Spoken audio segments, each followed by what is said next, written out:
Hi Chaitanya గారు. Hello madam. Chaitanya గారు, diabetic patients ముఖ్యంగా బ్రేక్ఫాస్ట్, లంచ్, డిన్నర్ లో ఎలాంటి చేంజెస్ చేసుకుంటే, ఎలాంటి ప్లాన్ చేసుకుంటే వాళ్ళకి హెల్ప్ఫుల్ అవుతుందో ఈ వీడియో ద్వారా తెలియజేద్దామండి. ఒకటి గుర్తు పెట్టుకోండి, మన దగ్గర ఏ షుగర్ పేషెంట్ వచ్చినా డయాబెటీస్ రివర్సల్ కోసం వస్తారు కదా, వాళ్ళందరికీ మనం ఇదే చెప్తాం.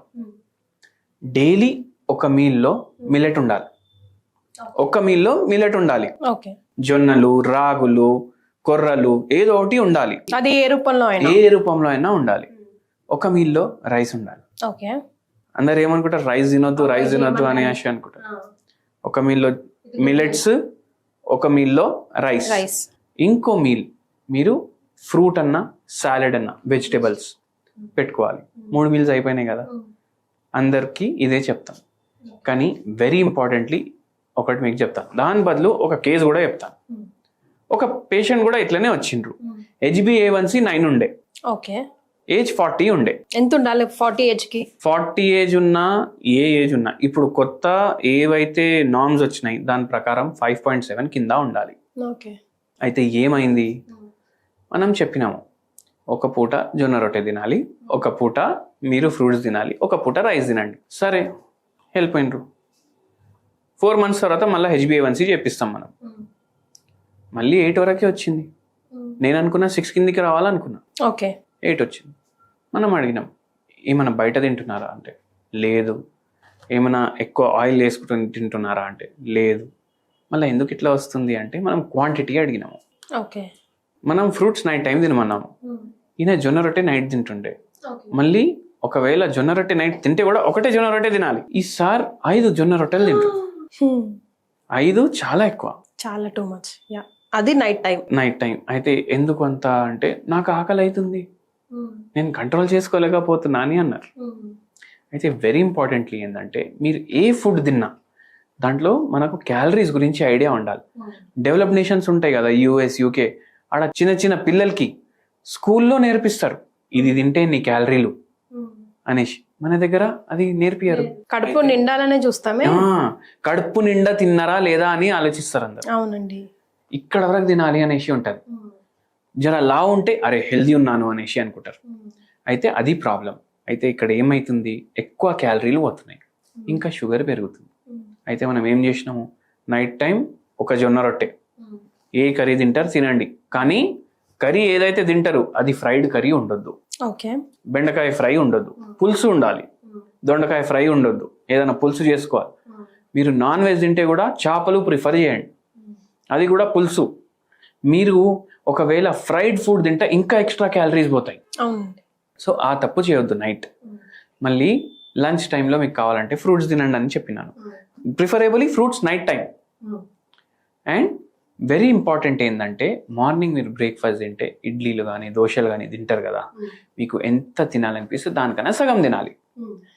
మార్నింగ్ బ్రేక్ఫాస్ట్లో సగం క్యాలరీలు తీసేసినాము. మధ్యాహ్నం ఏమో జొన్న రొట్టె తింటే దాంట్లో కూడా ఈయన అయితే 5-6 తింటుండే, కానీ 2 తినేటోళ్ళు ఉంటారు మ్యాక్సిమం. దాంట్లో సగం క్యాలరీలు తీసేసినాం. నైట్ టైం ఒక ఫ్రూట్ బౌల్ పెట్టినాము. అయితే 50% క్యాలరీస్ మనం ఫస్ట్ 2 మీల్స్లోకి వెళ్ళి తీసేసినాం.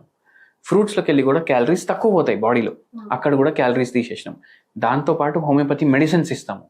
అట్లా మనం పేషెంట్కి షుగర్ రివర్స్ చేస్తాము. అండ్ ఇదే బెస్ట్ డయట్ అంట నేను షుగర్ పేషెంట్లకు. ఇన్ బిట్వీన్ ఒకవేళ చీట్ స్నాక్ చేయాలంటే ఒకటి గుర్తు పెట్టుకోండి, రోడ్ మీద నేను పోతుండే నాకు బజ్జీలు దుకాణం కనిపించింది, అక్కడ నేను పునుగులు తినేసిన అనేసి నడవదు. ఎందుకు నడవదు? Full of calories, full of maida. మనం ఏమనుకుంటాం, పునుగులు ఏమో ఇడ్లీ పిండితోటి చేస్తారు అనుకుంటారు. ఆడు మైదా కలిపితే మనకి ఎట్లా తెలుస్తుంది? మైదా పిండి కలుపుతాడు, మీకు 30 రూపాయలకు ప్లేట్ ఇస్తాడు. మైదా పిండి కలపకుండా ఎట్లా ఇస్తాడు? అందుకే తినొద్దు. మళ్ళీ ఆయిల్ ఏది వాడతారు? వెజిటేబుల్ ఆయిల్ వాడతారు, అది తినొద్దు. అండ్ వెరీ ఇంపార్టెంట్లీ ఏంటంటే మీకు ఒకవేళ మధ్యలో ఆకలి అయిందంటే కీరా ఉంటుంది కదా బండి మీద, కొనిసి తినండి. ఓకే. ఏమవుతుంది? ఏం కాదు, ఓన్లీ వాటర్ పోతుంది, ఫైబర్ పోతుంది, న్యూట్రియంట్స్ పోతాయి. అవునా కదా? క్యాలరీలు ఎంత, ఒక చాలా 5% క్యాలరీస్ కూడా ఉండవు దాంట్లో. సో అట్లా చేయండి మీరు. ఇట్లా చేసుకుంటా మనం క్యాలరీస్ తగ్గించుకోవచ్చు. అండ్ డయాబెటిక్ రివర్సల్లో కూడా హెల్ప్ చేస్తుంది అనమాట. అండ్ మీకు హోమియోపతి తీసుకుంటే రివర్స్ అవుతుంది డయాబెటీస్. అంటే ఓన్లీ మనకు కంట్రోల్ అవ్వడం కాదు, రివర్స్ అవుతుంది. అంటే మీ బాడీ లోపటి నుంచి డయాబెటీస్ పోతుంది, ఇంకా ఎస్, శాశ్వతంగా పరిష్కారం అవుతుంది. రైట్. అంటే జనరల్ గా చైతన్య గారు ఆకలి ఎక్కువ అవుతుంది షుగర్ పేషెంట్స్ కి అని అంటూ ఉంటారు కదా, మరి ఆ క్రేవింగ్స్ ఎట్లా అండి కంట్రోల్ చేసుకోవడం? చూడండి, మన మైండ్ అన్నిటికన్నా స్ట్రాంగ్. మనం స్ట్రెస్లో ఉంటే బజ్జీలు కూడా తినాలనిపిస్తుంది, బిర్యానీ కూడా తినాలనిపిస్తుంది, ఐస్ క్రీమ్లు కూడా తినాలనిపిస్తుంది. కానీ తినకండి. ఎందుకంటే అన్నిటికైనా ముఖ్యం అంటే ఏంది మనకు? మన హెల్త్. మన హెల్త్ మంచిగా ఉంటేనే మనకు ఏది కావాలి అది మనం తినొచ్చు. సో దానిపైన మీరు కాన్సన్ట్రేట్ చేయండి. మనం తినడానికి బతుకుతలేం, మనకు వేరే పనులు కూడా ఉన్నాయి.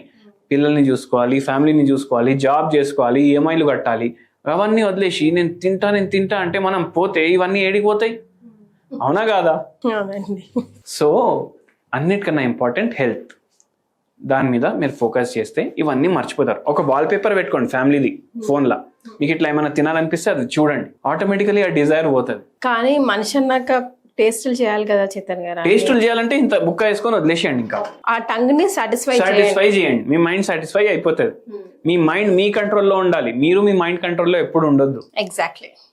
So healthy eating is like very important. అందులో మెయిన్ మీరు చెప్పేది ఎప్పుడైనా క్యాలరీ కౌంటర్ ఉండాలి కంపల్సరీగా అని అంటారు. హెల్దీ ఈటింగ్, క్యాలరీ కౌంటర్ ఉంటే సగం రోగం మన దగ్గరికే రాదు, వచ్చినా పారిపోతుంది.